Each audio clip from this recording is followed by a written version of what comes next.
Hello guys, आप सब कैसे हैं। आप सब अच्छे होंगे, बढ़िया होंगे। आप लोग के साथ एक भजन सुनाने जा रही हूँ। अच्छा लगेगा तो कमेंट में बताइएगा, सब्सक्राइब जरूर कीजिएगा।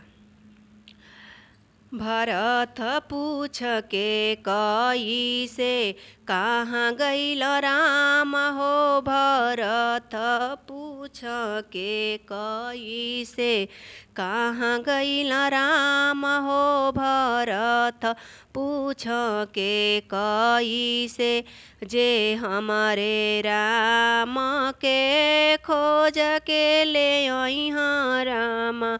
जे मोरे राम के खोज के ले अइहाँ राम।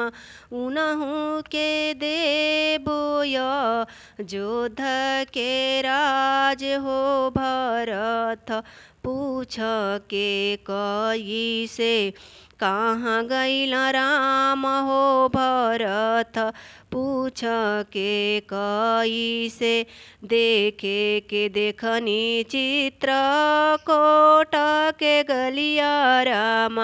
देखे के त देखनी चित्रकूट के गलिया राम। हाथे कमंडल गले तुलसी के माला हो। भरत पूछ के कई से कहाँ गईल राम हो। भरत पूछ के कई से कहाँ गईल राम हो। भरत पूछ के कई से।